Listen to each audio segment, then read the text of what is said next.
कृष्ण को भी पावन किया श्री राधा ने।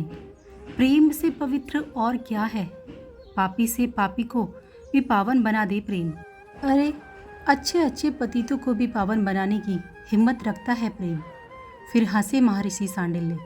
पतित पावन को भी पावन बना देती है ये प्रेम। और क्या, पतित पावन कृष्ण है, पर उस कृष्ण को भी पावन बनाने की शक्ति श्री राधा रानी में ही है। जैसे गंगा भी पापियों के पाप धोते गंदी हो जाए तो हो ही जाती है।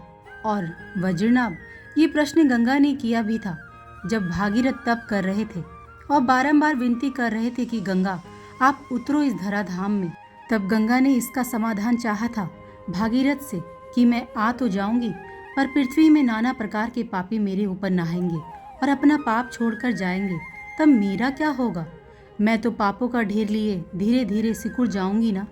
इसके उत्तर में भागीरथ ने कहा था, गंगा आप उतरो पृथ्वी में, पापी नहाएंगे तो पाप छोड़ जाएंगे, पर आप में जब कोई प्रेमी महात्मा नहाएंगे तो वो तुम्हारे में छोड़े गए पापों को नष्ट करते हुए अपनी भजन की ऊर्जा तुम्हें प्रदान करके चले जाएंगे। हे वज्रनाभ, ईश्वर भी अपनी ईश्वरता से थक जाता होगा ना, पतितों को पावन करते करते। तब अपने में से ही वो अलादीनी के माध्यम से अपने को पावन बनाता है। ये बात फिर स्पष्टतः समझते चलो कि अलादीनी कहो या प्रेम कहो या राधा कहो, ये सब ब्रह्म के ही तो रूप है। या इस तरह से समझो कि ब्रह्म के ही हृदय का प्रेम आकार लेकर प्रकट होता है श्री राधा के रूप में, तब वे ब्रह्म भी पावन, आह्लादपूर्ण और विश्राम को उपलब्ध होता है। नहीं नहीं, बुद्धि ना लगाओ, ये मत सोचो कि मैं कृष्ण रूपी ब्रह्म को छोटा बता रहा हूँ और राधा को ही बड़ा बता रहा हूँ। ये सब उसी ब्रह्म का ही विलास है, आह्लाद है, रास है, लास्य है, दोनों एक ही है वज्रनाभ। इस बात को समझो, बस लीला है, ये सब लीला है। अब तुम ये मत पूछना कि लीला क्यों है, लीला किस लिए है, इसका उत्तर मैं कई बार दे चुका हूँ। लीला का कोई उद्देश्य नहीं होता, बस अपने आनंद को प्रकट करना, यही है लीला का उद्देश्य। श्री राधा कुंड में बैठे हैं, कुंड की शीतल और प्रेम पूर्ण हवा में प्रसन्न है दोनों ही श्री राधा चरित्र के वक्ता और श्रोता। हे वज्रनाभ, मुझे पता है परम भागवत श्री उद्धव जी आए थे और उन्होंने तुम्हें इस दिव्य श्री राधा कुंड के बारे में बताया था। उद्धव जी बद्रीनाथ गए तो, पर उनका वहाँ मन नहीं लगा, वापस यहीं आ गए और इस श्री राधा कुंड के निकट ही वो वास करते हैं। ये राधा कुंड दिव्य है, श्री राधा रानी ने इसको प्रकट किया है। इतना कहकर महर्षि इस कुंड की कथा का गान करने लगे कि कैसे इस श्री राधा कुंड का प्राकट्य हुआ था। वो भयानक राक्षस था, अरिष्ट उसका नाम था, उसके जैसा शक्तिशाली कोई नहीं था। वो अरिष्ट अपना रूप कैसा भी बना लेता था। एक बार मथुरा में आया कंस के पास। हे वज्रनाभ, कंस को राक्षसों से मित्रता रखने की एक सनक थी। उसके बड़े से बड़े मित्र राक्षस ही थे। अरिष्ट कंस का नाम सुनकर ही मथुरा में आया था। कंस ने खूब स्वागत किया उसका और बातों ही बातों में कृष्ण को मार दो, मैं उससे दुखी हूँ, अपना दुखड़ा भी सुना दिया। मित्र, कौन कृष्ण, कहाँ रहता है, उसका वर्णन करके सुनाओ।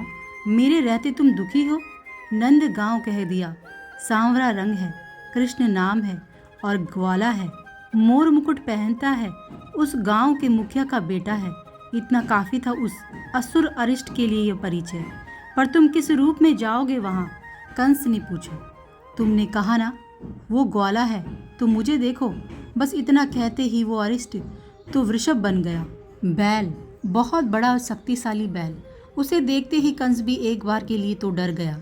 वो जब अपने नथुने से सांस फेंक रहा था तब ऐसा लगता था कि आंधी चल रही है। कंस उसे देखकर खुश हुआ। जाओ मित्र, जाओ, मेरे उस काल कृष्ण को मारकर ही आना। बस वो अरिष्ट बैल के रूप में भागा नंद गांव की ओर। गौचारण करके लौट रहे हैं श्याम सुंदर। संध्या की वेला है, कोई कृष्ण से ठिठोली कर रहा है, कोई हंसा रहा है। आ गए कृष्ण अपने महल में, गायों को बांध दिया है गौशाला में। मैया, भूख लगी है, कुछ दे। थकना स्वाभाविक है, सुबह के गए अब आए हैं, बालक ही तो है। मैया ने लाकर माखन मलाई और रोटी रख दी, पर खाने के लिए अब पहले की तरह नहीं। मैया की गोद में ही अपना सिर रखकर लेट गए कृष्ण। आंखें मूंद ली है। मेरा लाला कितना थक जाता है ना, मैया पैर दबा रही है। कृष्ण को अच्छा लग रहा है। तभी कन्हैया, दूर से एक आवाज आई। पुकारने वाले ने भयाक्रांत होकर पुकारा था। कृष्ण ने सुनी और तुरंत उठकर बैठ गए। लेट जा, इन ग्वालों को भी चैन नहीं है। जब देखो कन्हैया कन्हैया। सुबह से शाम तक साथ में ही तो रहते हैं ये सब तेरे सखा। तू लेट जा, थक गया है। पर फिर आवाज आई, कन्हैया, सांड आ गया है हमारे नंदगांव में। जोर से मनसुख चिल्लाया था। कृष्ण फुर्ती से उठे और भागे बाहर। अरे रोटी तो खा ले, ये भी ना। मैया परेशान हो उठी थी। बाहर गई देखने तो एक बड़ा भीषण विशाल देह का बैल, जिसने नंदगांव के परीखा को तोड़ दिया था, बड़े बड़े भवनों को भी अपने सींग से उखाड़ फेंक रहा था। गाय तो उसे देखते ही भाग रही थी। बालकों को, बूढ़ों को जो सामने आए उन्हें बस मार ही रहा था। कृष्ण से देखा नहीं गया। वो उछलते हुए एक पेड़ पर चढ़ गए और वहां से उस अरिष्ट को देखने लगे। अरिष्ट ने भी देख लिया था। यही है कृष्ण। वो दौड़ा। उसके दौड़ने से आंधी सी उड़ने लगी। कोई देख नहीं पा रहा था कि अब क्या होगा। कन्हैया बच, सब चिल्लाए। उस अरिष्ट ने ये सोचा था कि मैं पेड़ को ही उठाकर फेंक दूंगा तो कृष्ण मर जाएगा। उसने सींग से पेड़ को उखाड़ दिया और दूर फेंक दिया। पर ये क्या, कृष्ण तो उसके ऊपर ही चढ़ गए थे। पर कैसे, ये वो असुर भी नहीं समझ पाया था। उसके दोनों सींगों को जोर से पकड़ लिया था। अरिष्ट इतना तो समझ गया कि ये कोई साधारण नहीं है। वो दौड़ा, पर कृष्ण ने उसकी सींगें छोड़ी नहीं। हाँ, बस थोड़ी ही देर में उस बैल के सींगों को उखाड़कर और धरती में गिरा दिया और उसके ऊपर चढ़ गए कृष्ण। रक्त से लथपथ हो गया था वो धरती में गिर तो गया था, पर अभी भी वो उठने की कोशिश में था। कृष्ण ने एक हाथ मारा। वो कृष्ण का हाथ उसके पेट में घुस गया और जब जोर से निकाला तब रक्त के फवारे से फूट पड़े थे। मार दिया बैल को। अरे बैल को मार दिया, पर बैल तो धर्म रूप होता है। ऐसे बैल को नहीं मारना चाहिए था। हजार तरह की बातें उठने लगी उसी समय नंदगांव में। कृष्ण चुपचाप अपने महल में आ गए थे। कन्हैया, सब कह रहे हैं तूने गलत किया। मनसुख बोला। नहीं, तू भगा देता उस बैल को, पर मार ही देना ये तो ठीक नहीं था। मधुमंगल ने भी अपनी बात कह डाली। बैल कुछ भी हो, हमारे शास्त्रों में धर्म रूप कहा जाता है। इसीलिए सब कह रहे हैं तुझे ब्रह्म हत्या लगी है। क्या? कृष्ण चौंके। कौन कह रहा है ये सब? पूरे नंदगांव का समाज ही कह रहा है।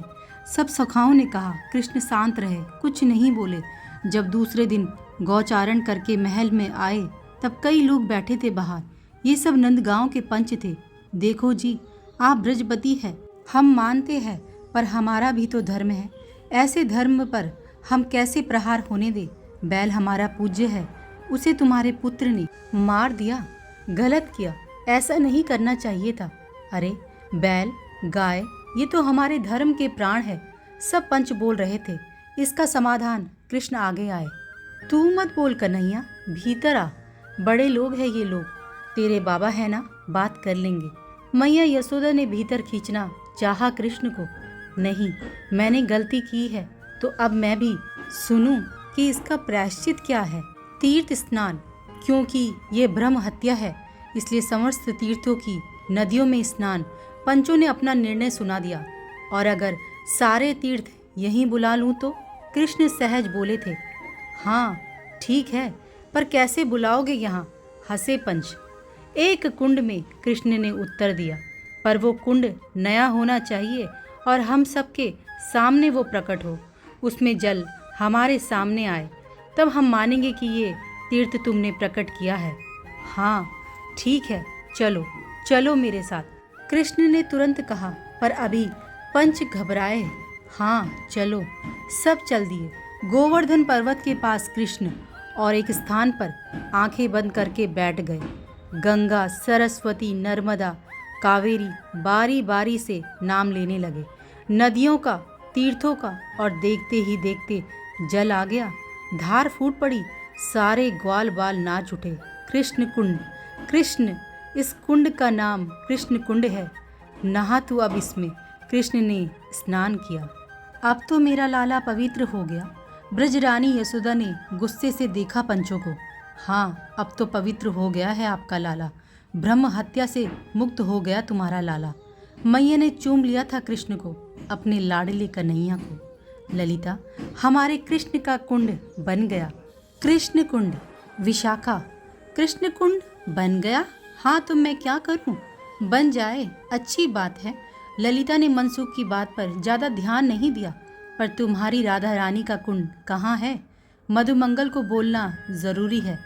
सुन, हमारी श्री राधा रानी को ब्रह्म हत्या लगती ही नहीं है तो कुंड क्यों चाहिए? जो ये पाप करे वो कुंड बनाए। और देख देख, ललिता सखी ने ग्वाल बालों को दिखाया। एक ब्राह्मण पंडित जी कृष्ण कुंड के पास से होकर गए गोवर्धन पर्वत में और वहां के झरने में जाकर स्नान किया।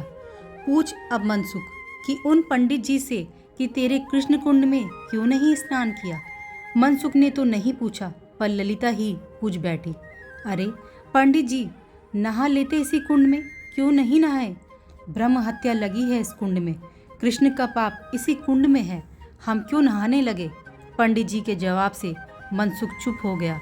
श्री राधा रानी को आकर जब ये बात बताई ललिता ने, तब सजल नयन हो गए थे श्री राधा रानी के। नहीं ललिते, कृष्ण कुंड को पवित्र बनाना होगा, समाज के लोग उसमें स्नान करें, ऐसा करना होगा, क्योंकि मेरे प्रियतम का कुंड है वो।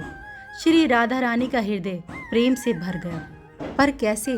ललिता ने पूछा। चलो मेरे साथ। श्री राधा रानी गई और कृष्ण कुंड के पास में ही जाकर अपने कंगन से खोदने लगी पृथ्वी। आहा, देखते ही देखते जल का स्रोत फूट पड़ा। नंदगांव के लोग और बरसाने के लोगों में ये बात आग की तरह फैल गई। सब दौड़े गिरिराज गोवर्धन की ओर। ये कुंड श्री राधा रानी ने प्रकट किया है और इस कुंड के जल में विश्व की समस्त औषधियाँ हैं, देवों के समस्त पुण्य है, ऋषियों के तप है, प्रेमियों का प्रेम है, भक्तों की भक्ति है, सब कुछ है इसमें। ये बात कोई और नहीं कह रहा था, स्वयं भूत भावन भगवान शंकर प्रकट हुए थे आकाश में और समस्त ब्रजवासियों के सामने ये बात कह रहे थे। इस कुंड का नाम आज से राधा कुंड होगा। कृष्ण कुंड में इसका जल जाएगा, जिसके कारण कृष्ण कुंड का जल पवित्र हो जाएगा। भगवान शंकर की दिव्य वाणी गूंज रही थी। इस कुंड के जल में स्नान करके जो श्री राधा कृपा कटाक्ष का पाठ करेगा और युगल मंत्र का जाप करेगा, उसकी समस्त कामनाएं पूरी होंगी और अंत में उसे निकुंजेश्वरी श्री राधा रानी अपनी प्रेमा भक्ति प्रदान करेंगी। इतना कहकर भगवान शंकर ने श्री राधा रानी को प्रणाम किया और अंतर्ध्यान हो गए। देखा, कृष्ण को भी पावन कर दिया हमारी श्री राधा रानी ने। ललिता सखी आंखें मटका के ग्वालों को बोल रही थी, पतितों को पावन करने वाले कृष्ण, पर पतित पावन को भी पावन करने वाली हमारी श्री राधा रानी। सब एक स्वर में बोल उठे थे, बोलो श्री राधा कुंड की जय। डगर बुहारत सांवरो, जय जय राधा कुंड। जय श्री राधा, जय श्री हरिवंश।